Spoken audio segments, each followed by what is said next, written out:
Got some real bad news here for the Fani Willis side. Maybe. Well, no, maybe not. But maybe. Well, it depends. Let me explain. Terrence Bradley, one of the many befuddled witnesses called to testify, was at one particular point the law partner of Nathan Wade. Nathan Wade, as you know, is the peregrinating paramour of Fani Willis, who, at one particular point, was her booty caller, as evidenced by the cell phone tracking system called Cell Hawk. Are you familiar with that? So what happens is he, as you know, claimed, no, we met in 2019, Fani and Mr. Wade, and didn't involve ourselves in anything amorous until, 2022. This is when the eyes rolled back with such a ferocity. The migraines that most probably were induced would be enough to fell most people. Like, oh, please, in any event.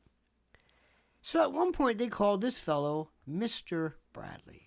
Terrence Bradley. And Terrence Bradley, the law partner and divorce lawyer, sort of, for Mr. Wade, was able to testify or tried to testify or attempted to testify or couldn't testify regarding information that he had, indicating when Mr. Wade and Ms. Willis commenced their relationship, when they stopped, at one particular point. Why is that important? Is the sex life of Fani Willis of any interest to anyone? Not really. But what is interesting to note, more than anything else, what is interesting to note is as follows. Fani Willis said in no uncertain terms, I have not had a relationship with Mr. Wade until 2022. That's it. None of your business. Shut up. You're a liar. And now all of this became interesting and became a part of this case. All of this became subject to discussion, subject to interest. All of a sudden, this thing, which could have been handled very, very, very simply by maybe just, stipulating at least initially to some facts or something. Oh, no, this thing blew out of proportion. With her father saying that it's a black thing, most people pay cash. We're not going to go through that again.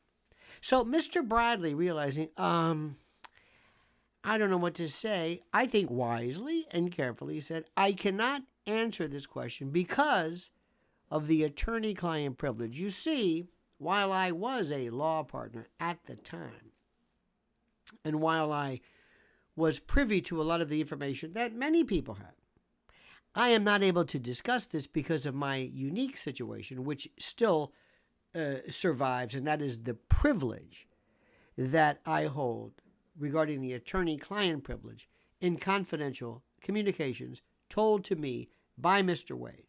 So I would love to discuss this, but I can't. He was trying desperately just to get off the stand. You don't need me. I'm leaving. Get me out of here. You could tell the man looked like he was having a colonoscopy and a root canal simultaneously reversed. Okay, so in any event, he played it by ear. Everybody knew it. You make a blanket state. You say this, I cannot speak because I don't want to say something inadvertently. I'm just going to say, look, unless you compel me, I'm not going to mention anything about this. Now, in the meantime, this is the strangest thing.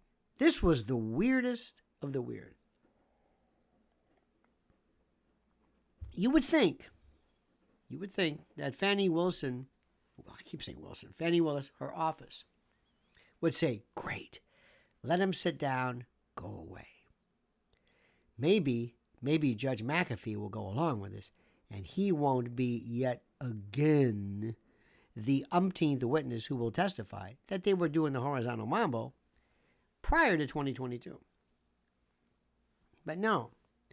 What they did was they started attacking this guy. Isn't it true that you left this office, sir? Not of your own accord, but because of you were the fact, this is Bradley now, that you were accused of some kind of sexual battery, some kind of sexual misconduct. And he's looking at her like, what? Isn't it true? Isn't it true that you left? Well, maybe, but I'm thinking to myself, wait a minute. Why are you throwing your witness under the bus? You want him. You want him to testify correctly. You want him to say. And you want him to be a part of this thing. You want him to be a part of this thing, if you will, that deals with helping, corroborating the idea that they did not have a relationship until 2022. Now what you're doing is you're enraging and incensing this man, this confused person. I don't understand him. So then they said, well, you left because of this. Well, no, I did. He said no, then yes. And the lying, if this were any other court, any other judge, they would say, are you saying no? They would say no. And then in the next sentence, they would say yes. And then they say no again. And then they would say yes. Nathan Wade, one of the worst, who would say, did you have sexual relations with another woman during your marriage? Well, no. And then later on he says, well, not when I was happily married, not when I felt committed to the boss. It's like, you're lying. No, nobody gets it. They get away with murder. And Fani, forget it. I mean, I don't even know what to tell you about that. So the thing is that Mr. Bradley could have been, very well could have been forced to testify now by the time you see this on Tuesday, which is today. He might have been forced to testify. He could be compelled to testify as soon as today. By the way, the judge's decision followed a closed-door meeting between the judge and Mr. Bradley on Monday that lasted an hour and 20 minutes.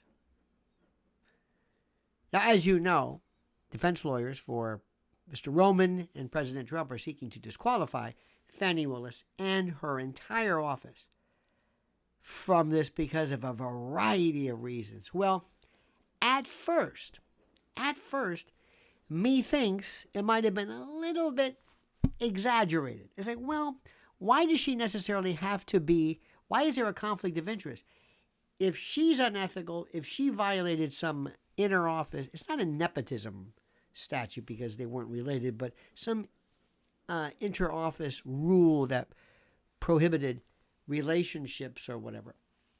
Why would that necessarily disenable her from being from prosecutor? I don't know. That I don't know.